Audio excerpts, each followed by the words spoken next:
Ahoj, vítejte zpátky na mém kanále. Dnešní video, jak už jste si asi mohli všimnout z názvu, tak bude hodnocení 2 knižních sérií. Teď tady budu vykecávat o tom, jak budu v tomhle videu hodnotit 2 knižní série, ale reálně jsem se při stříhání tohohle videa rozhodla, že to nechám jenom u jedné knižní série a za týden vydám tu druhou, protože já jsem upřímně nečekala, že se o těch knížkách tak moc rozkecám, jako jsem se rozkecala. Asi začnu sérií, která je taková, ne že kontroverzní, ale je prostě hustá. A to myslím tou brutalitou a tím i zpracováním je teda hodně zajímavá, jo. Ale ta brutalita je v tom hodně hustá. Ne, že by to bylo takový, že to nemůžete číst, je vám z toho zle nebo tak, to vůbec ne. Jde spíš o to, že tam se řeší vraždy a ty vraždy jsou hodně kreativně vymyšlený. A já vám to rovnou ukážu. Je to tady ta série, doufám, že to mám aspoň po pořadě. Je to tady ta série od trojice autorů Carmen Mola. To je to, jak jsem vám ukazovala už v nějakém videu. A říkala jsem právě, že to napsala trojice autorů. Že mi to přijde zajímavý. Takže já jsem dočetla tady tu poslední knížku, takže si myslím, že to můžu už tak nějak zhodnotit, jestli se mi ta jejich práce líbí, jestli mě tam něco štve, jestli prostě bych byla radši, kdyby bylo něco jinak a podobně. A asi to vezmu úplně po pořadě, takže já si tady vezmu teďka ten první díl, který se jmenuje Obřad. Ještě možná malá taková vsuvka.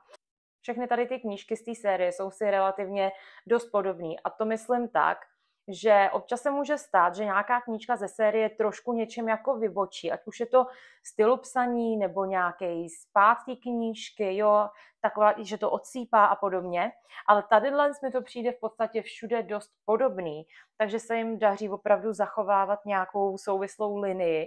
A je to zase fajn, že když už tomu čtenáři se něco líbí u té první knížky, tak se nemusí bát, že to ty další knížky vlastně ztratějí.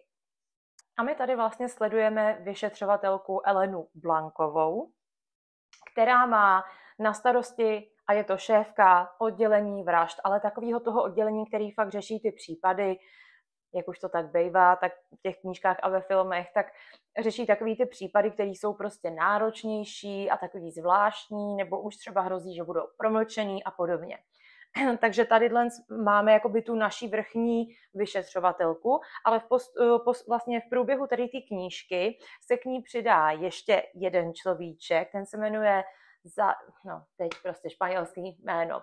On se tam píše, že Zárate, ale ono je to nějak jako, že Sarate. Ale nebudu tady celou dobu říkat Sarate.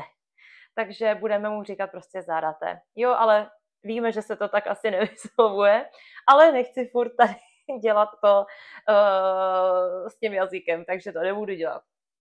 A on se k ní teda vlastně přidá a pak oni počas vlastně tady z té série tvoří takovou jakoby vyšetřovací dvojku a my samozřejmě sledujeme nějakou jejich dělovou linku jako s jejich vztahama na pracovišti obecně.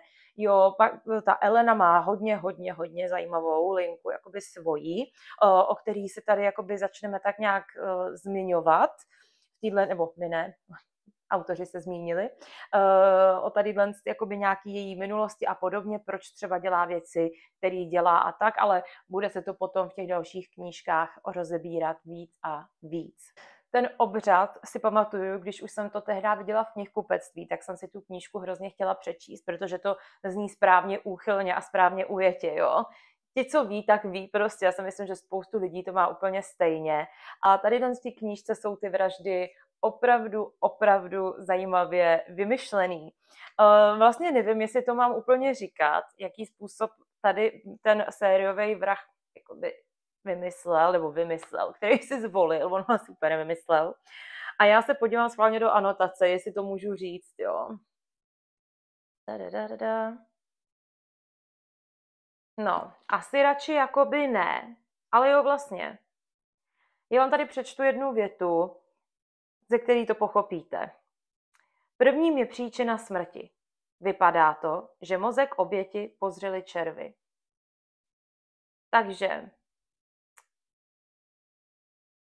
zajímavý způsob vraždy, červy v hlavě. Nevím vlastně, jestli mám říkat, já si totiž už moc nepamatuju, jak moc na začátku ty knížky je zmíněný způsob té vraždy. Ale zase si říkám, že možná kvůli tomu někoho na tu knížku nalákám a ty autoři si to zasloužejí, takže proč vlastně ne? Ten sériový vrah si tady vybral způsob usmrcování svých obětí takový, že vyvrtá malou dírku, potažmo dírky do hlavy a dá tam právě masožravý červy, který vlastně pomalu toho člověka zabijou. A mně to přišlo strašně jako kreativní a mě, nebudu znít tak vypadu znít jak úchyl, ale ne, že mě jako nadchnul ten způsob, ale mě nadchlo, že to vlastně někoho takhle napadlo a konečně to je něco jiného, než že někdo někomu něco uříz, jo, nebo rozumíte mi, jo, je to, budu se opakovat, hodně kreativní. A tady se vlastně obětí první stala nevěsta, nebo bride to be, měla se vdávat.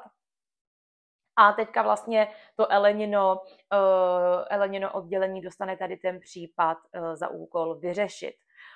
My tam vlastně ovšem řešíme i to, že nás tam zavedou ty stopy k tomu, že tady ten případ se podobá případu snad její sestry, jestli se nepletu, ale za ten zločin už ve vězení sedí někdo jiný, takže teďka my si jako říkáme, cože, pane bože, jako sedí za to někdo jiný, ale teď se stala jakoby vražda s úplně jako stejným modus operandi, takže o co tady kráčí.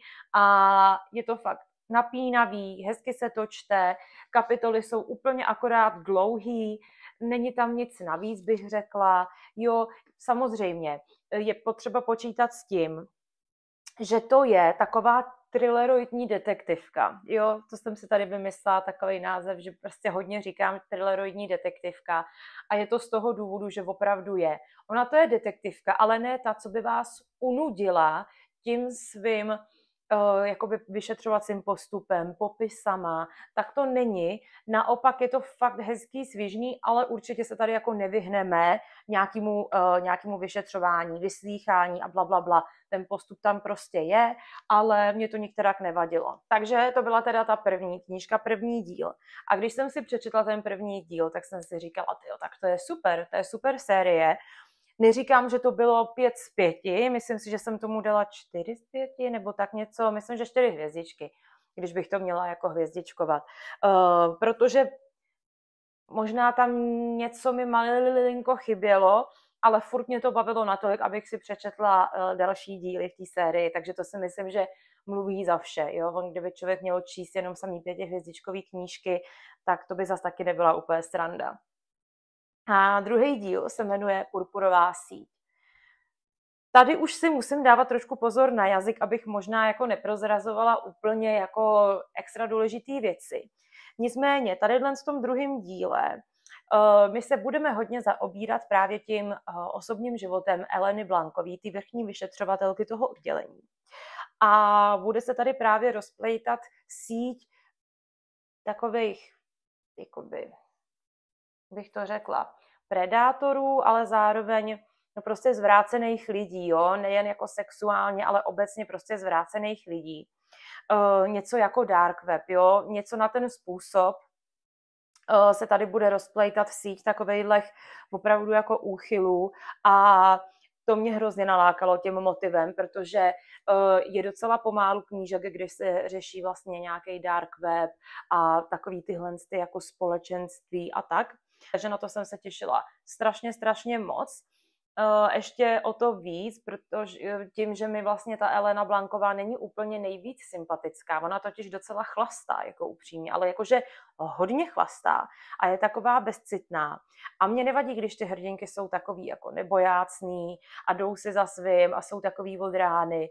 Ale tohle bylo už trošku too much, to je možná to, proč jsem strhla tu hvězdičku, protože já se ráda extrémně napojím na toho hlavního hrdinu a tady ne, že bych ji neměla ráda, ale byly tam furt takové věci, že jsem si říkala, Ale tady po tom díle vlastně člověk pochopí, proč je taková, jaká je, takže si myslím, že je právě fajn pokračovat v té sérii, aby se člověk něco dozvěděl právě o té vyšetřovatelce. My se tady právě totiž dozvíme, že ta síť s ní napřímo nějak souvisí, nebo napřímo Vezměte si to, jak chcete, prostě má to s ní nějakou souvislost a bude se to tady vyšetřovat.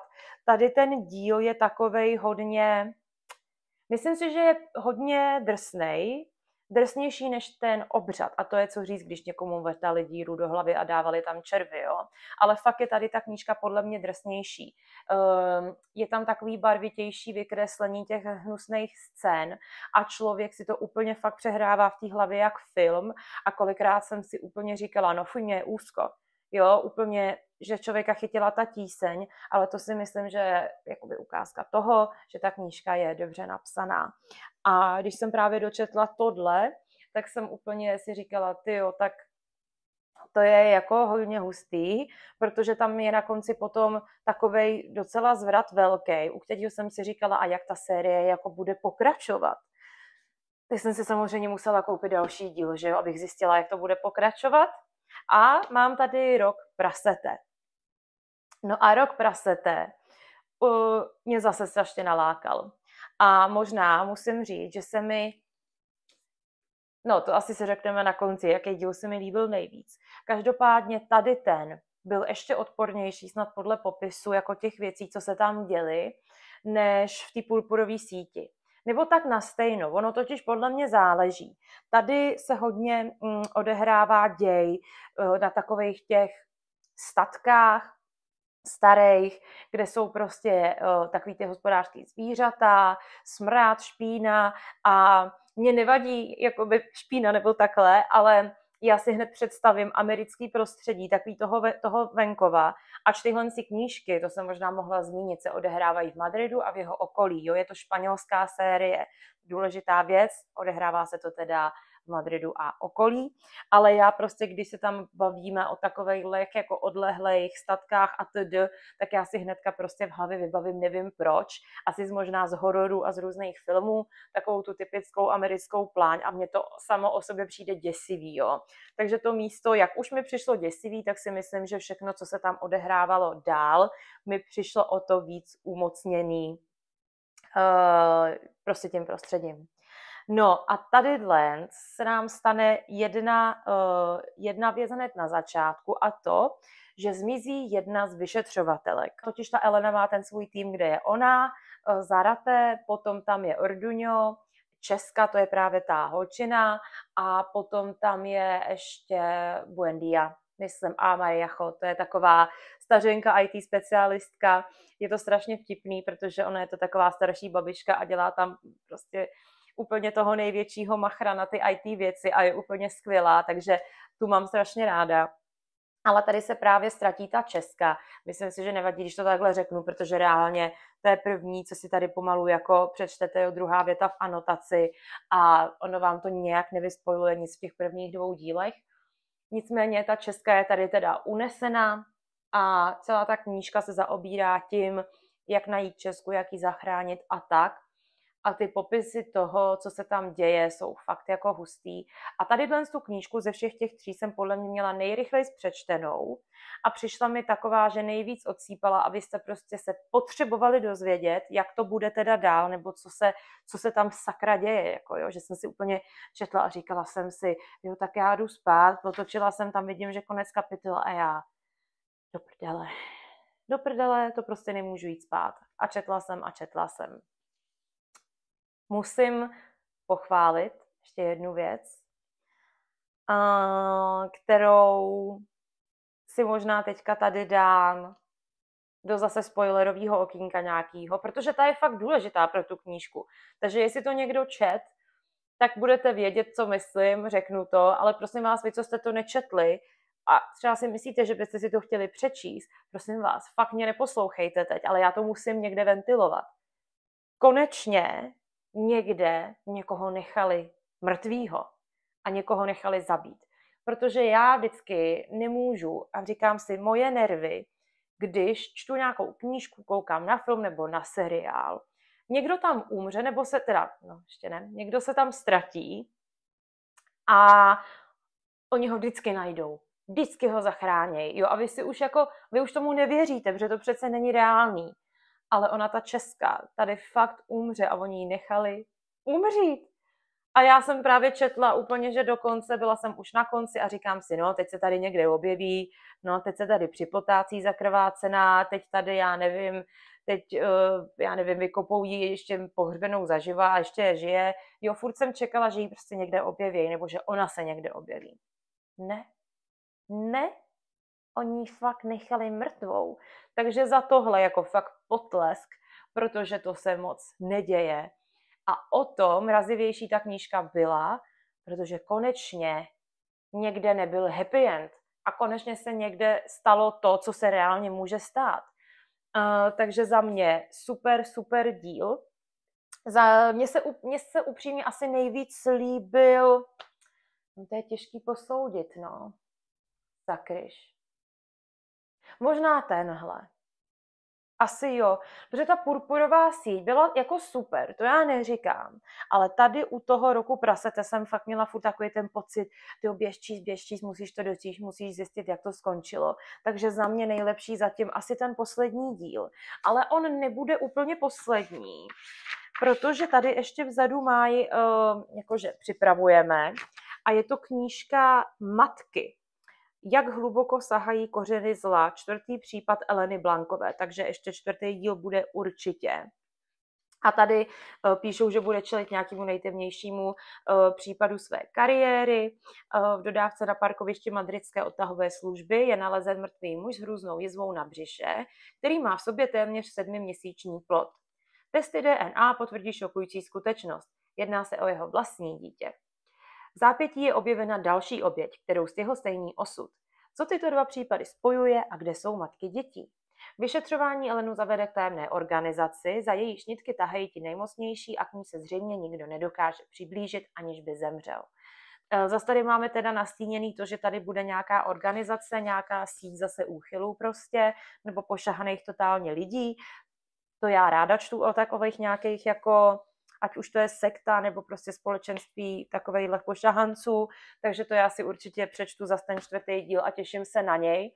A fakt vám doporučuji si tady tu sérii pořídit a přečíst. A hlavně i ty obálky jsou fakt jako hrozně hezký, takový temný. Všechny jsou do takového jako petrolejovo-tyrkysového nádechu. A je to takový hrozně, já nevím, mně se to k tomu hrozně hodí. Jako fakt tady odpovídá ten obsah té obálce. Fakt je to úplně jako hezký, ladí to spolu v té knihovně, to vypadá nádherně, boží, takže pokud máte rádi ty thrilleroidní detektivky, jak já tomu říkám, máte taky rádi něco, co se konečně odehrává jinde než v Americe, tak hurá do toho, protože tahle trojice autorů to fakt umí a mám ty knížky moc ráda. To by teda bylo všechno tady z těch knížek, které jsem měla pro vás dneska připravený. Myslím si, že další video už bude o tom, kde je moje záložka aktuálně. Když tak mě sledujte na Instagramu, já vám ho tady někam ho dám, určitě ho někde najdete. A když ne tady, tak ho určitě najdete dolů v popisku videa, tak budu ráda, když mě tam budete sledovat, protože tam vždycky dávám, když má vycházet nějaký video, nebo obecně tam dávám nějaký tipy na knížky a zkrátka bych byla ráda, kdybyste mě tam začali sledovat. Ať máme takovou svoji knižní komunitku i mimo YouTube. Budu ráda, když mi dáte odběr i tady na YouTube kanále, protože to číslo se pořád navyšuje, já mám z toho úplně neskutečnou radost a mě tak strašně baví prostě to točit a teď ještě když vím, že už tam jsou ty lidičky, který tam mají ten odběr a vlastně čekají na to video, tak to je tak super pocit, že to fakt ani nejde popsat. Takže děkuju moc. Tak a tady zase povídám dál a dál, ale tímhle bych se s váma teda chtěla rozloučit. Moc děkuju za shlédnutí tohle z toho videa a uvidíme se u toho dalšího, kde budu hodnotit sérii od Bernarda Miniera.